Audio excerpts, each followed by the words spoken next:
Boker Tov, mes chers amis, en cette veille de Shabbat Kodesh, de la paracha Nitzavim, on va pourtant continuer Michelet, puisque on s'était fixé, Be'ezrat Hashem, de pouvoir terminer au plus vite.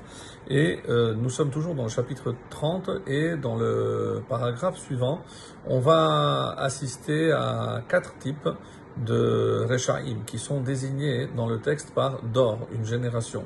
C'est-à-dire 4 types de comportements à éviter, et on commence tout de suite.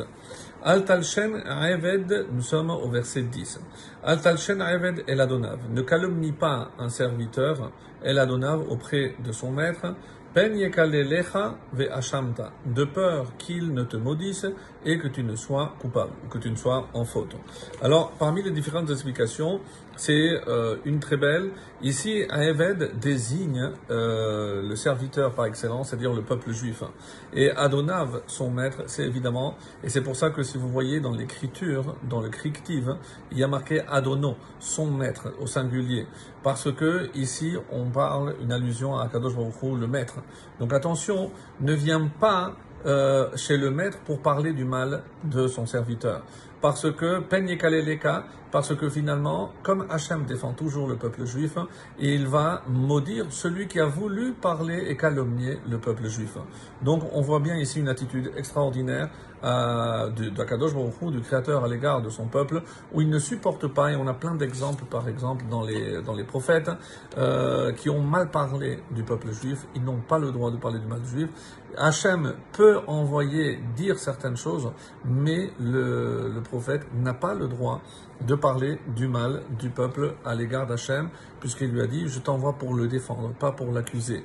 Donc, ne pas s'en prendre au peuple juif, faire très attention de ne jamais calomnier le peuple juif ou une catégorie de personnes du peuple juif, puisque aux yeux d'Akadosh Baruch Hu, comme on le verra, Atem Nitzavim Hayom Kulechem, quand on est devant Akadosh Baruch Hu, on est tous pareils.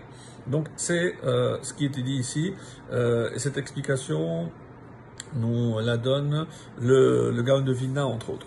Alors, le verset 11 dit Dor, et on commence avec les 4 types différents. Dor aviv yekalel ve'etimo lo yevarer. Génération, si on traduit pareil, génération qui maudit son père et ne bénit pas sa mère. Alors c'est curieux, pourquoi pour la mère il y a un langage différent? Parce que, et c'est comme ça que nous l'explique aussi le Gaon de Vilna ici, le père c'est celui qui est censé corriger le fils, sermonner le fils. Donc, quand le fils n'en peut plus, il peut être tenté de le maudire. Mais la mère, généralement, le fils est assez conscient, peut-être pas quand il est en bas âge, de voir tous les sacrifices que la maman fait pour lui. Et c'est pour ça que jamais il ne le viendrait à l'idée de maudire sa mère, mais c'est pas ce qu'on lui reproche. Mais l'oyevarer, tu dois pas simplement ne pas maudire, mais tu dois la bénir. Donc ne pas bénir sa mère avec tout ce qu'elle fait, c'est en quelque sorte comme si pour le père l'équivalent de maudire. Donc très attention à cela. Dans un autre registre, évidemment, Aviv Avinu Sheba Shamayim, donc c'est Akadosh Baruch Hu, même lorsqu'il nous envoie des épreuves, Chas Shalom, il faut tenir, il faut savoir que c'est pour notre bien.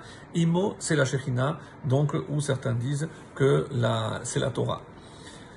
Dor tahor be'ainav, génération qui a ses yeux est pure, ou mitzoato loruchatz, et n'est pas lavé de sa souillure. Ici, sa souillure, on sait très bien si on continue avec le machal, avec la parabole.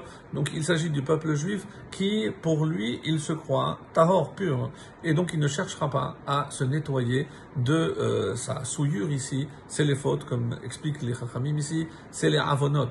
Donc, tant que je n'ai pas nettoyé mes avonot, autrement dit, il ne fait pas teshuva. Donc, pourquoi je ne fais pas teshuva? Parce que je me crois parfait, je me crois pur. Yud Gimel, Dor Maramu Enav, Ve'afapav Yinnaseu. Une génération dont les yeux sont ô combien hautains, donc il s'agit ici des gens orgueilleux, Ve'afapav Yinnaseu, et dont les paupières se relèvent, c'est-à-dire ils regardent, mais de haut en bas. Donc c'est une attitude, bien entendu, on le sait, puisque là où se tient un orgueilleux, Hachem ne se tient pas, donc il est mis à l'écart. Donc tout ceci, encore une fois, dans le machal, dans cette parabole, où c'est une attitude qui repousse Akadosh Baruch Hu.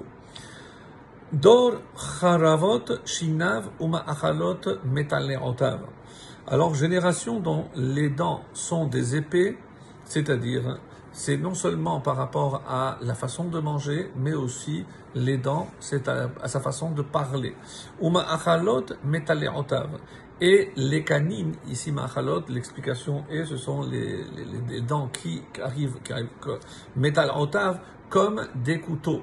Autrement dit, ici, il ne cherche qu'à dévorer, à profiter. Donc, il ne cherche pas autre chose. Et jusqu'où il peut aller? La fin du verset 14. Les echol ani me'eretz, pour dévorer les malheureux sur la terre, ve'evioni me'adam, et les pauvres parmi les hommes.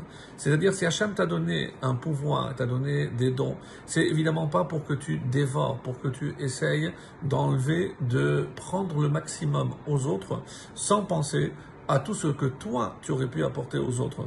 Donc, utiliser les dents, son pouvoir pour faire du mal, ça fait partie aussi de ces Rechaim que Hachem écarte définitivement de sa présence. Shabbat Shalom à tous.